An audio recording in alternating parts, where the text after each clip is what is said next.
বছরের মাগরিবের পরে 3 আয়াত পড়তে দেরি, 70,000 ফেরেশতা ফজর পর্যন্ত তোমার জন্য কাঁদতে দেরি করে না। সত্য তো? হ্যাঁ সত্য। ফজরের পরে আবার 70,000। কোন বিমারিকে, অসুস্থ ব্যক্তিকে সোয়াবের নিয়তে দেখতে যাইতে দেরি, 70,000 ফেরেশতা পরের দিন ওই সময় পর্যন্ত দোয়া করতে দেরি করে না। ফেরেশতা পর্যন্ত আমাদের অধীন। মসজিদে যতক্ষণ বসা থাকে তা এক ফেরেশতা ডাইনে বৈশা চোখের পানি জড়াইতে থাকে, আল্লাহুম্মা গফিরলা, আল্লাহ আরে মাফ করে দেন না। আল্লাহ বলে তোরা তো আইলো গেল কি, আপনার ঘরেই তো বের হইছে। আমাকে জিজ্ঞাসা করেন কেন তোর দিলে এত ব্যথা কেন? আপনার ঘরেই তো বের হইছে। বন্দা তো আপনারই সৃষ্টির সেরা, তো আপনিই বানাইছেন। ও যদিও না কান্দে তো আমি ওর পক্ষ হয়ে একটু কাঁদতেছি, অসুবিধা কি? আরেকজন বলে আল্লাহুম্মা আরহাম আলাইহি, আল্লাহর উপরে দয়া করেন না।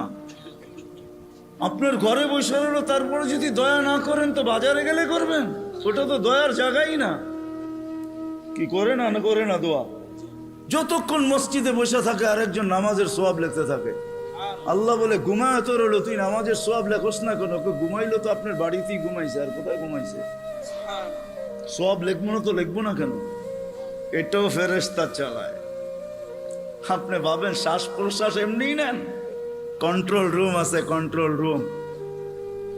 হ্যাঁ, হাবায়েক ফি আখবারিল মালায়েক কিতাবে আছে, জালালউদ্দিন সুয়ুতি রহমাতুল্লাহ আলাইহি লেখা। যখন শ্বাস নেই তো ফেরেশতা বলে আল্লাহ আমসিকা ওয়াতরুক, বন্ধ করে দিব না খোলা রাখবো? আল্লাহ 1,60,000 বার মেসেজ থ্রো করে, অটো উতরুক আলী আবদি আজাল, খোলা রাখ, সীমা রেখা দেওয়া আছে। যেদিন সীমা রেখায় আসবে ওই দিন বলবো টানবো তো আর ছাড়তে দিবি না, ছাড়বো তো আর টানতে দিবি না। বিনা দ্বিধায় 1,60,000 বার শ্বাস প্রশ্বাস নিতেছি। আসেন একটু ভাবি। সুর তো আমার কাছে নাই যে আমি আপনাদেরকে পাগল করব। এরকমই ডোলের মতো আওয়াজ যদি দিলে গাথে। আসেন একটু ভাবি যে আল্লাহ চিনে কিনা, আল্লাহর কাছে পরিচয় পরিচিতির বৃত্ত কি? দুনিয়ায় তো পরিচয় পরিচিতির অর্জন করার হাজারো পন্থা আছে, হাজারো তরিকা আছে, হাজারো ভাবে মানুষ পরিচিত হইতে পারে। কিন্তু আল্লাহর কাছে পরিচিত হব কি দ্বারা? আল্লাহ আমাকে চিনবেন কিভাবে? এটাকেই নিয়া মুহাম্মদুর রাসূলুল্লাহ সাল্লাল্লাহু আলাইহি ওয়াসাল্লাম আসছেন। যদিও আল্লাহর দাবি ছিল আমার কাছে পরিচিত হইতে হইলে আমাকে মানতে হবে, আতিউল্লাহ। আল্লাহর দাবি ছিল আমাকে মানো, আমাকে মানলেই আমার কাছে পরিচিত হবে, আমাকে মানলেই আমার কাছে দামি হবে, অন্যথায় কোনো দ্বিতীয় পন্থা নাই। কিন্তু একটা প্রশ্ন এখানে হইতে পারে, আমার মনে হয় প্রশ্ন হইতে পারে, লা তারাকাল উয়ুন, আপনাকে তো চোখে দেখা যায় না, ওয়ালা তুখালিতুকা যুনুন, দেনদারণায় আপনাকে আনা যায় না, ওয়ালা ইয়াসিফুকাল ওয়াসিফুন, বর্ণনা দিয়ে আপনাকে শেষ করা যায় না, আপনার কথা কানেও শোনা যায় না, বর্ণনা দিয়ে শেষ করা যায় না। আপনি তো একটা পদের মালিক না, দুনিয়ায় সামান্য পদস্থ হইলেই তাকে ধরা ছোঁয়ার বাহিরে চলে যায়, সব সময় হাতের নাগালে পাওয়া যায় না। আপনি তো একটা পদের মালিক না। এই জন্যই তো আমি পায়ে হাত রাখা সব মজমায় বলি, শিক্ষিত মানুষগুলা যাদের কাছে অক্ষর জ্ঞান আছে, মাঝে মাঝে 99 নামের অর্থটা একটু খোদার ওয়াস্তে দেখেন। পায়ে হাত রাখা বলি 99 নামের অর্থ দেখেন, তাইলে বিবেকের পর্দা খুলতে পারে যে আমার আল্লাহ কে, আমার মালিক কে। আপনি তো জানেনই না আপনার মালিক কে, কোরআন আমাকে বোঝায়। ওয়াইন তুতিউহু তাহতাদু আমাকে বোঝায়, মান আতা আর রাসূল ফাকাদ আতা আল্লাহ। যে আল্লাহর রাসূলকে মানলো সেজন্য আল্লাহকে মানলো। মুহাম্মাদুর রাসূলুল্লাহকে আল্লাহ বলে আমাকে মানো, কিন্তু প্রশ্ন তুইলা দিলাম তো সহজ করলো, আমার বন্ধুর হয়ে যা, আমি তোর হয়ে যাব। কবি শুধু শুধু বলেন নাই, कभी शुद्ध शुद्ध बोलन ना क्या वफा तूने मोहम्मद से तो हम तेरे हैं, ये दुनिया क्या चीज है लौह कलम तेरे हैं। अल्लाह हादिसे कुदसिर तर्जुमा कोनो कवि करছেন, তুই মুহাম্মদুর রাসূলুল্লাহর হইয়া দেখ না। মুহাম্মদুর রাসূলুল্লাহ সাল্লাল্লাহু আলাইহি ওয়াসাল্লাম আসছেন ওই পরিচয় পরিচিতি আমাদের হাতে তুলে দেওয়ার জন্য, আল্লাহর কাছে পরিচয় করায় দেওয়ার জন্য। আসেন আসেন, যদিও আল্লাহকে মানা সম্ভব না। আল্লাহ বলছে আতিউল্লাহ, পরেই বলছে আতিউর রাসূল। কেননা প্রশ্ন এইখানে কেমনে পাবো আপনাকে? তো আল্লাহ বলছে আমার বন্ধুর হইলেই হবে। এক জায়গায় না 100 জায়গায় দেখানো যাবে। আসেন নবীর আদর্শ শিখি। এখন আপনি যদি প্রশ্ন করেন, 2500-এর বুদ্ধিমান মানুষ যদি প্রশ্ন করে, নবীও তো নাই, উনি তো চলে গেছে, 1434 বছর হয়ে গেছে, ওনাকে পাবো কোথায়? তো দুইজনে মিলা মডেল দুনিয়া এখনো রেখা গেছেন, দুইজনে মিলা রাখছেন। ওয়া আওরাসনাল কিতাবাল্লাযীনা ইসতাফাইনা মিন ইবাদিনা, ওটা বলছেন আল্লাহ, আর রাসূলুল্লাহ সাল্লাল্লাহু আলাইহি ওয়াসাল্লাম বলছেন আল উলামা ওয়ারাসাতুল আম্বিয়া। দুইজনে মিলা বলছেন কিয়ামতের সকাল পর্যন্ত রেখা গেছি মডেল। এদের কাছে সুরক্ষিত আছে, সুন্নত সুরক্ষিত আছে, আদর্শ সুরক্ষিত আছে। শুধু শুধু কোরআন বলে না, লাকাদ কানা লাকুম ফি রাসূলিল্লাহি উসওয়াতুন হাসানাহ লিমান কানা ইয়ারজুল্লাহ। যে আল্লাহকে পাইতে চায়, আল্লাহর কাছে পরিচয় চায়, পরিচিতি চায়, ইজ্জত চায়, সম্মান চায়। কেমন ইজ্জত, কেমন ইজ্জত! চলেন কোরআন আমাকে বুঝায়, আল্লাহ সালাম দিবে, সালাম কওলাম মির রাব্বির রাহিম। যুবক হারায় গেছো দুনিয়া দেখা, গান্দা জিনিস দেখা, হায় হায় হায় হায়। অথচ তোমার যৌবন দিছিল এই জন্য মুহাম্মদুর রাসূলুল্লাহর তরিকা দ্বারা, আদর্শ দ্বারা তুমি যুবক, ওই যুবক হবে, জমিনে চলবে, আর আল্লাহ বলবে ইন্নী উবাহিল মালাইকাতা বিশাব্বিস সালেহ। তোমাকে দেখায় আল্লাহ বলবে আমি তোমাকে নিয়ে ফেরেশতাদের উপরে গৌরব করি। তোমাকে দেখাবে আর আল্লাহ বলবে আরশের নিচে তোর জন্য গ্যালারি রাখা আছে, সুপার ডিলাক্স গ্যালারি। এই দুনিয়ার গ্যালারি, জান্নাতে সব রাখা আছে। কি চাও তুমি? ভাবছো জান্নাতে গান নাই, দুনিয়ায় শুনা নেই জান্নাতের গান? সময় নেই আমার হাতে, তোমাকে আমি জান্নাতের গান শুনাইতাম। জান্নাতেই দুনিয়ার গান। দুনিয়ার সিঙ্গার রে সিঙ্গার বলা হয় না, এটি তো ফিঙ্গার, সিঙ্গার না। সিঙ্গার তো আল্লাহ বানায় রেখা দিছেন, উপরে রাখা আছে জান্নাতে। শোনাবে, তারপরে আল্লাহ জিজ্ঞাসা করবে কেমন শুনলি? তুমি চিৎকার দিয়া বলবে লাকানাল মাউতুলা মুতনা রব্বানা। এমন আওয়াজ, মৌত থাকলে আওয়াজের ঝংকারে মরে যেতাম। আল্লাহ বলবে এই আওয়াজও কিছু না। ও যুবক, তোমাকেই তো ওই আওয়াজ দিবে আল্লাহ জান্নাতে যাওয়ার পরে। সৌতা দাউদ, তোমার গলার আওয়াজ দাউদ আলাইহিস সালামের মতো হবে। দুনিয়ার সিঙ্গার ওই গানের আওয়াজ উঠাবে তুমি, শুধু তুমি নাচবে না, হুর নাচবে না, খাদেমরা নাচবে না, জান্নাতও ডান্স করবে। জান্নাত এইখানে তো তুমি একটু কমর দুলাও, ঠিক না? এটার নাম ডান্স না। তোমরা ডান্স চিনো না, আমারে ডান্স চিনাইতে হবে না, আর আমাকে সিঙ্গারও চিনাইতে হবে না। আমি বড় বড় সিঙ্গার চিনি দুনিয়াতে, বড় বড় সিঙ্গাররা আমারে চিনে। আলহামদুলিল্লাহ, তুমি আমাকে সিঙ্গার চিনাইতে হবে না। এটার নাম ডান্স না, সব জান্নাতে রাখা আছে। স্টেজ তো আল্লাহ লাগাবে এরকম মাঝে মাঝে জান্নাতে। জিজ্ঞাসা করবে গান শুনবি? তো বলবে রেজওয়ান লাগা স্টেজ। প্রথম শোনাবে ফেরেশতা, আল্লাহ বলবে এরতে সুন্দর, তো বলবে আল্লাহ। তারপরে আল্লাহ ডাকবে তালিয়া দাউদ, দাউদ আলাইহিস সালাম আসবে, বলবে এর চেয়ে সুন্দর। তারপরে আসবে আমাদের নবীজি, আল্লাহ বলবে এর চেয়ে সুন্দর।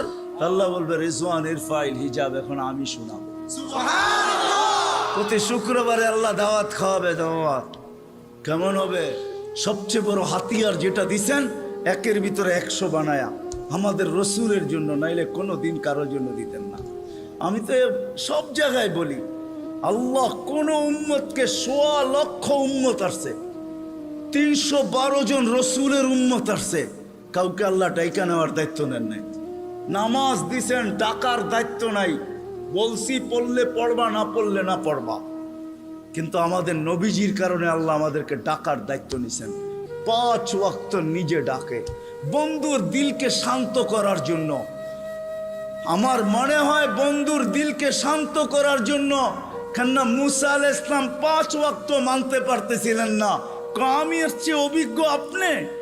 আমি 2 ওয়াক্ত পড়াইতে পারি না, 5 ওয়াক্ত আপনার উম্মত পড়বে না, আবার যান কমায় নিয়ে আসেন।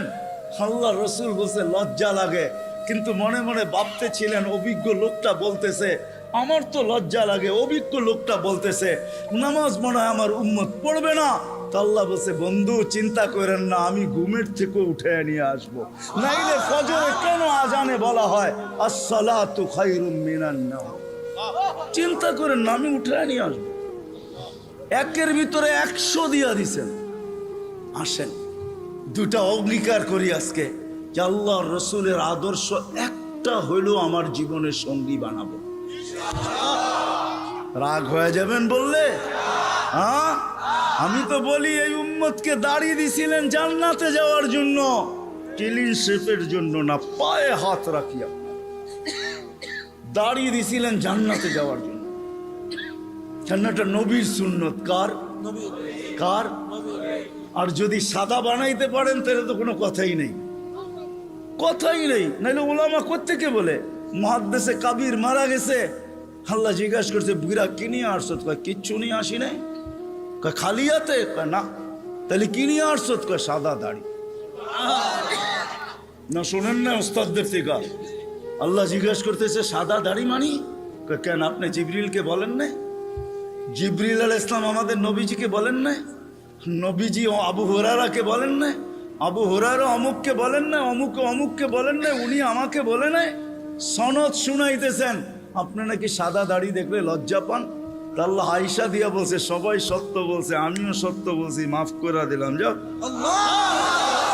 আমি তো বলি দাড়ি দিছে জান্নাতে যাওয়ার জন্য, ক্লিন শেপের জন্য না। দাড়ি ক্লিন শেপ করলেই আপনি ইয়ং হবেন। রাগ হয় না, পায়ে হাত রাখেন, রাগ হয় না। আপনারা আমাদের এই পোশাকের উপরে আঙ্গুল উঠাইতে পারেন, কিন্তু আমি সারা দুনিয়া ঘুরা বলি আজ পর্যন্ত কেউ আঙ্গুল উঠা নাই প্রশংসা করা ছাড়া। আমার সমাজ আঙ্গুল উঠাইতে পারে, রিক্সাওয়ালা পর্যন্ত কাঠমোল্লা বলতে পারে, এই পোশাককে আজ পর্যন্ত কেউ আঙ্গুল উঠায়। দুনিয়ার এরকম কোন নামি দামি এয়ারপোর্ট নাই যেখানে আমি ক্রস না করছি। দুনিয়া আমাকে চিনে, এই পোশাকের আজ পর্যন্ত কেউ আঙ্গুল উঠায় নাই। বরং হাসতে আর বলছে তোর ড্রেসটা বড় সুন্দর। শুধু ড্রেস, অহংকারে বলতেছিল, এরকম টুপি নিয়ে বলছে your cap is very nice, তোর টুপিটাও বড় সুন্দর। 4 থেকে 500 মাদ্রাসা আছে ছোট বড়। এই জন্যই তো আমাদের দেশ নড়ে চড়ে পড়ে না। আমাদের 2টা ডিফেন্স আছে, 2টা। একটা রাতের ডিফেন্স, যে ডিফেন্স দুনিয়ার কোথাও নেই।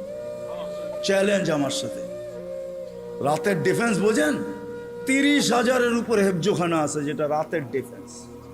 যারা 4টার সময় ওঠে, আপনি জানেন না ওই ডিফেন্স কত বড় ডিফেন্স। নিজামুল মাওলারে জিজ্ঞাসা করে দেখেন, অনেক পিছিয়ে আপনাকে চলে যেতে হবে। নিজামুল মাওলা যখন মাদ্রাসা বানাইতেছিল তখন বাদশাকে বলতেছিল, কেউ বুঝাইতেছিল এত মাদ্রাসা কেন বানায়? তো বলছে বাদশাহ দেশের জন্য 2টা ডিফেন্স লাগে, একটা দিনের একটা রাত্রের। দিনেরটা তো আপনি বানায়া ফেলছেন, সর্বলাইনের ডিফেন্স আছে, আমি রাত্রেরটা বানাইতেছি। আমিও বলি এই জন্য গত সোমবারের আগের সোমবারে ইন্দোনেশিয়ায় ভূমিকম্প আসছে 5.5 সুমাত্রায়। দেখেন কয়জন লোক মারা গেছে, এখন নেটে সার্চ দিলে পাবেন। 48 জন জায়গায় মারা গেছে। কতগুলো বাড়ি বিধ্বস্ত হয়েছে। বাংলাদেশে 5-6 বছর আগে 7.8 ভূমিকম্প আসছে। নেটে সার্চ দিয়া দেখেন আপনি দুনিয়ার কোন দেশে 7.8 ভূমিকম্প আসছে আর কোনো বিপর্যয় হয় নাই। চ্যালেঞ্জ, দুনিয়া যদি আমাকে দেখাইতে পারে, আপনার জুতা আমার কাল। বাংলাদেশ দেখাইতে পারবে 7.8 ভূমিকম্প আসছে 5-6 বছর আগে।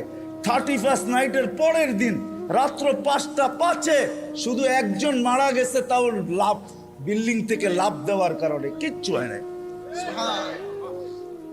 10 নম্বর মহাবিপদ সংকেত আসছে আমাদের দেশে, কিচ্ছু হয় না, কয়েকটা কলা গাছ পড়ছে। আমি ঢাকায় বৈশা বলতেছি না, ওই রাত্রে আমি পাথরঘাটা ছিলাম, পাথরঘাটা, যেইখান দিয়া বুলবুল ঢুকছে। আমাদের ইস্তেমা চলতেছিল, দুপুরে আমি বয়ান করে দোয়া করে শেষ করে দিছি। পাথরঘাটায় রাত্রে ফিরবো কি করে? আমি একদিন রাত্রে ছিলাম, 7-8টা টিন আমার মাথার উপরে ছিল, আমার সাথে 1-150 লোক ছিল। বুলবুলরে আমি আমার চোখে দেখছি, কিচ্ছু হয় না, একটা টিন একটু ব্যাকাও করতে পারে নাই। সকালে উঠা দেখছি কয়েকটা কলা গাছ রাস্তায় রাস্তায় পড়ে আছে। এটা হলো ওই দেশ যেই দেশের ভিতরে রাত্রের ডিফেন্স 100-এ 100, 30,000-এর উপরে হেফজোখানা। 1-150 পাওয়া যাবে শুধু 2,500-এ। রাত্রে 2:30টার সময়, 3-4টার সময় মাদ্রাসার ছেলেরা ওঠে হেফজোখানা, আল্লাহর কালাম পড়ে। কালাম এক ডিফেন্স এই দেশের দিয়া। রাত্রে 4টার সময় ঘুমান, আপনি কোত্থেকে দেখবেন? আমার কথা সত্যায়িত হবে যদি চোখ অর্জন করতে পারেন আর 4টায় উঠা বাংলাদেশের আকাশ দেখতে পারেন। এই জন্যই বাংলাদেশে আসে বিপর্যয়, আসে ফুটবল। দেওয়ালে যেরকম বল বাড়ি খায়া ডাইনে বামে যায়, আমাদের জমিনের সাথে টাচ খায়া ডাইনে বামে চলে যায়, নড়ে চড়ে পড়ে না। আমার বিশ্বাস যতদিন এই পরিবেশ থাকবে কোনো বিপর্যয় এই দেশে হবে না। এ তো আমি বুকের উপরে হাত দিয়া বলি, দুনিয়া ঘুরা বলি। আমাদের রাতের ডিফেন্স 100% আছে। হাজারো আল্লাহওয়ালা এই দেশে আছে যারা রাত্রে মুসল্লায় পড়া পড়া চিৎকার দিতে থাকে, সবকো সোনে মে মজা, কিসি কো সোনে মে মজা, কিসি কো খানে মে, হমে মজা আতা হ্যায় তেরে আগে রোনে মে। এরা রাত্রে বিছনায় পড়া ঘুমায়। এই জন্য আসেন ওলামাদের থেকে শিখি। দুটা, একটা ওলামাদের থেকে শিখবো, আর একটা হলো 5 ওয়াক্ত নামাজ ছাড়বো না। রাজি? পাক্কা ওয়াদা? আল্লাহ রসুলের জিন্দগি শিখবেন তো? পাক্কা? নামাজ ছাড়বো না? পাক্কা? যদি হয় তাহলে হাত ভালো মতে উঠান, নাইলে উঠান না। আল্লাহ আমাদের নামাজের মুহতাজ না। নামান আল্লাহ আমাদেরকে আমল করার তৌফিক দান করেন।